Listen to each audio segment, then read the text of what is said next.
بسم الله الرحمن الرحيم نحمده ونصلي على رسوله الكريم أما بعد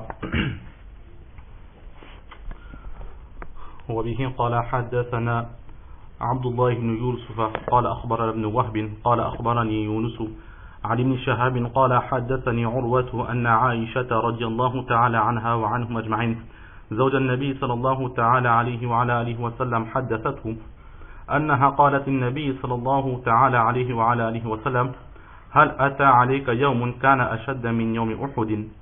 قال لقد لقيت من قومك ما لقيت وكان أشد ما لقيت منهم يوم العقبة إذ عرضت نفسي على ابن عبد ياليل ابن عبد كلال فلم يجبني إلى ما أردت فانطلقت وأنا مهموم على وجهي فلم أستفق إلا وأنا بقرن الثعالب فرفعت رأسي فإذا أنا بسحابة قد أظلتني فنظرت فإذا فيها جبريل فناداني فقال إن الله قد سمع قول قومك لك وما ردوا عليك وقد بعث إليك ملك الجبال لتأمره بما شئت فيهم فناداني ملك الجبال فسلم علي ثم قال يا محمد فقال ذلك فيما شئت إن شئت أن أطبق عليهم الأخشبين فقال النبي صلى الله عليه وسلم بل أرجو أن يخرج الله من أصلابهم من يعبد الله وحده لا يشرك به شيئا. Par la grâce d'Allah, la dernière fois nous étions dans ce chapitre, dans cette dernière partie sur la création des anges. Nous avions vu les récits dans lesquels le chapitre tout d'abord où Imam Bukhari l'avait dit le sens d'un récit où Allah subhanahu wa ta'ala pardonnait ceux qui, lorsqu'ils disaient Amin dans la prière, donc en congrégation, leur Amin coïncidait avec le Amin des anges. Alors Allah lui pardonnait ses péchés. Nous avions vu plusieurs narrations tout d'abord au sujet des portraits, des photos, de tout ce qui est sur les vêtements, sur les tapis, sur les rideaux, etc. Nous avions aussi vu la règle juridique qui accompagnait ces récits. Ensuite, nous avions vu justement ce hadith dans lequel le prophète sallallahu alayhi wa sallam disait que celui qui coïncide son amin avec celui des anges, alors Allah lui pardonne. Et ces récits seront plus détaillés dans les chapitres sur la prière, ou bien dans le Bukhari Sharif, ou bien dans l'Abu Daoud Sharif, ou bien dans le Mishkat Sharif, Inch'Allah. Lorsque ce chapitre sera abordé, nous verrons cela avec un peu plus de profondeur. Aujourd'hui, nous avons un autre récit, toujours au sujet des anges, et la raison pour laquelle l'imam Bukhari il va mentionner ce récit à ce moment dans ce chapitre, c'est tout simplement parce que dans ce récit, nous retrouvons la présence de l'ange d'Ibrahim et aussi de l'ange qui est chargé de s'occuper qui a comme mission de faire tout ce qui est nécessaire pour les montagnes. L'ange qui gère les montagnes, il y aura dans ce récit la mention de cet ange. Donc tout d'abord le hadith, la traduction. Imam Bukhari rapporte de son professeur Abdullah fils de Yusuf, qui rapporte de Ibn Wahb, qui rapporte de Yunus, qui rapporte de Ibn Shihab, qui rapporte de Urwa, qui dit que Hazrat Aisha radiallahu ta'ala anha, l'épouse du saint prophète sallallahu ta'ala alayhi wa sallam, lui a dit, c'est-à-dire à Urwa, qu'une fois j'ai questionné le saint prophète sallallahu alayhi wa sallam en ces termes: as-tu déjà vécu un jour plus dur que le jour de Uhud? Nous avons tous déjà entendu parler de ce jour de Uhud, cette deuxième campagne qui a vu le second affrontement entre les Mécois et les musulmans, la deuxième grande campagne islamique. Quelque temps plus tôt, il y a eu la campagne de Badr, là où 313 musulmans sont venus à bout de plus de 1000 Mécois armés jusque dents, parmi lesquels se trouvaient les plus grands chefs Mécois. Ils ont pour la plupart péri dans cette guerre. Ces Mécois, ils ont voulu une revanche et c'est la guerre de Uhud. Uhud qui est une montagne à proximité de Madina Munawwara. Dans la biographie du saint prophète sallallahu alayhi wa sallam, nous l'avons déjà tous entendu. Le saint prophète sallallahu alayhi wa sallam, il a eu écho que les Mécois viennent attaquer les musulmans. Maintenant, il y a deux possibilités. La première possibilité, c'est que les musulmans se préparent et ils attendent les Mécois ainsi que leur armée, ainsi que leurs alliés dans la ville de Madina Munawwara. C'est l'opinion, c'est l'avis du Saint-Prophète sallallahu alayhi wa sallam et des compagnons les plus âgés, les plus expérimentés dans le domaine de la guerre. Mais de l'autre côté, il y a de jeunes compagnons qui n'ont pu participer à la campagne de Badr, ou bien pour une raison quelconque, ou bien de par leur jeune âge, ou que le prophète sallallahu alayhi wa sallam leur a demandé de veiller leurs arrières, de rester avec les femmes, ou bien justement pour aller en campagne, le prophète sallallahu alayhi wa sallam n'emmenait pas les enfants, les jeunes qui n'avaient pas atteint un certain âge. Alors le prophète sallallahu alayhi wa sallam leur avait interdit, et lorsqu'ils ont vu toutes les récompenses qu'ont eu les combattants de Badr, alors en eux s'est créé cette envie de participer aussi à une campagne avec le saint prophète sallallahu alayhi wa sallam. Donc ils vont insister auprès du prophète, auprès des sages compagnons, pour leur dire que nous aussi nous voulons quitter Madina pour aller à rencontrer cette armée. Nous n'attendrons pas, mais nous montrons que nous ne craignons pas et nous voulons sortir. Donc il y a eu de cette façon des pourparlers entre les musulmans, et après une prière, le prophète sallallahu alayhi wa sallam, il est entré chez lui, il a mis son armure, son casque, et il a dit à ses compagnons, on y va maintenant. Et c'est là que les anciens, les sages, ils ont compris que le prophète sallallahu alayhi wa sallam, il va à l'encontre de sa volonté.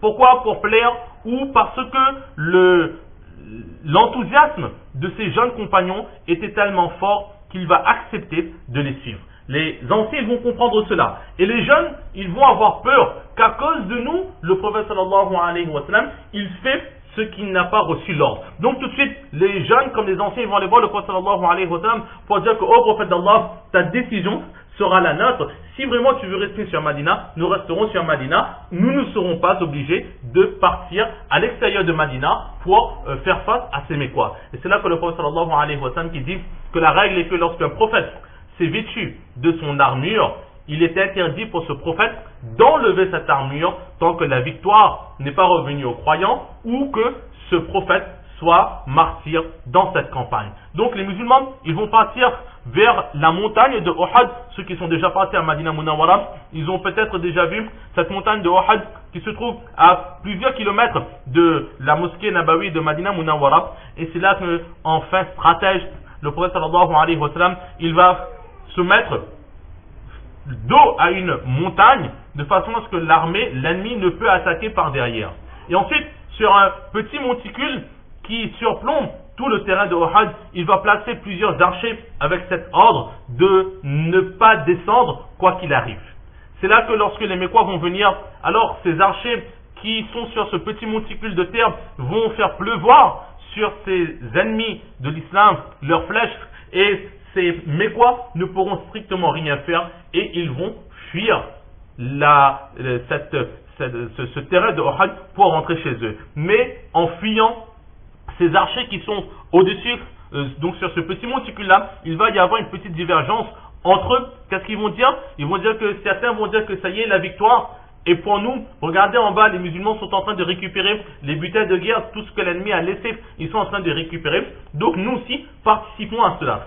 Et d'autres vont refuser, vont dire que le prophète sallallahu alayhi wa sallam nous a formellement interdit, quoi qu'il arrive, de rester ici. Là, l'autre groupe dira oui, de rester ici tant que la guerre n'est pas terminée. Mais maintenant, la guerre, elle est terminée. Donc, une partie va descendre, et c'est là que, à l'époque, il n'était pas encore musulman, Hazrat Khalid ibn Walid, radiallahu ta'ala an, qui n'était pas encore converti, va voir justement que les archers vont déserter leur position. Il va contourner la montagne et récupérer la place de ces archers. Et maintenant, ce sera les Mécois, le groupe de personnes qui étaient avec Hazrat Khalid ibn Walid, radiallahu ta'ala an, qui va attaquer les musulmans du haut de ce monticule. Et là, les musulmans vont accuser de très grandes pertes. Le prophète sallallahu alayhi wa sallam va perdre une dent bénie, et le casque qu'il avait, une partie de son casque va entrer dans sa joue bénie. Cela va lui causer énormément de douleur et de peine. Il va saigner. Un compagnon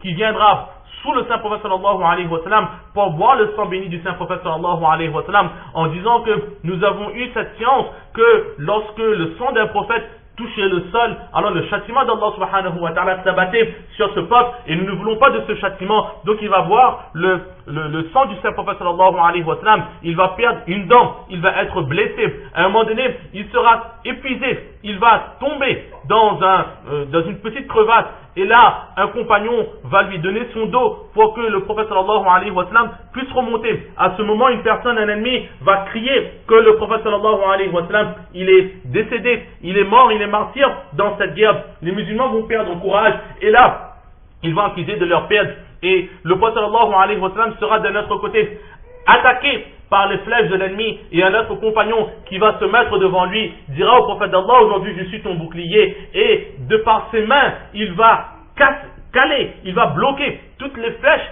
qui prendront direction du saint prophète sallallahu alayhi wa sallam. Ailleurs, à côté, un autre compagnon qui était aussi un très bon archer, qui va commencer à défendre le saint prophète sallallahu alayhi wa sallam de par ses flèches. Le prophète sallallahu alayhi wa sallam fera énormément de doigts pour ces combattants de Uhud, mais toujours est-il que par l'amour qu'il avait pour les musulmans, le prophète sallallahu alayhi wa sallam sera peiné par les pertes qu'il va voir de ses compagnons, de par son physique lui-même. Le prophète sallallahu alayhi wa sallam, il a été blessé. Et aussi, dans cette campagne, il y a eu une sorte pas de désobéissance, mais de malcompréhension des paroles du saint prophète sallallahu alayhi wa sallam. Donc là, le prophète sallallahu alayhi wa sallam, ils vont tous retourner, ainsi que les compagnons, ils vont retourner de Uhud, mais avec une tristesse au cœur, la tristesse d'avoir perdu des compagnons, la tristesse d'avoir dû subir quand même certains dégâts. Et Aïcha radiallahu ta'ala anha, qui disait qu'à Uhud, tu as énormément souffert comparé à Badr ou encore dans les autres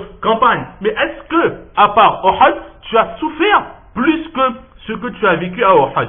Et c'est là que le prophète sallallahu alayhi wa sallam qui va dire que « O Aïcha, laqad laqitu min qawmika ma laqit » que très certainement j'ai enduré, j'ai souffert de ton peuple tout ce que tu peux savoir, tout ce qui est dit dans les premières années de la prophétie jusqu'au moment de l'Égypte, lorsqu'on a voulu m'assassiner, lorsqu'on m'a boycotté, lorsque de ce boycott mon épouse Khadija radiallahu ta'ala anha s'est tellement affaiblie qu'elle en a quelque temps plus tard perdu la vie, lorsque seul mon oncle Abu Talib il était là pour me protéger, et que mes compagnons ils ont souffert tout ce que ton peuple m'a fait. Tu le sais, je l'ai enduré. Mais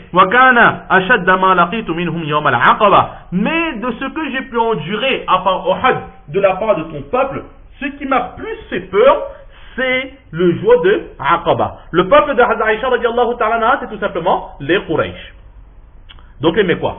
Donc ce qui m'a énormément blessé, fait du tort, qui m'a énormément affecté, c'est le Yawm Aqaba. Le Yawm Aqaba, c'est, si vous voulez, après le décès de Hazrat Khadija radiallahu ta'ala anha et le décès de l'oncle du saint prophète sallallahu alayhi wa sallam, Abu Talib, le prophète sallallahu alayhi wa sallam, il se retrouve sans défense. Personne pour l'aider. Oui, il y a certes Hazrat Abu Bakr Siddiq, il y a Hazrat Omar radiallahu ta'ala anhu, ou encore à ce moment, parce que Hazrat Omar il était déjà converti, un point à vérifier, mais il y avait quelques compagnons, mais ces compagnons étaient en infériorité. Ils n'avaient pas cette possibilité, ils n'avaient pas cette position de la société de protéger, de prendre la défense du saint prophète sallallahu alayhi wa sallam, comme Abu Talib lui-même l'a fait en tant que chef des Quraysh. Donc le saint prophète sallallahu alayhi wa sallam, il va décider de quitter en cachette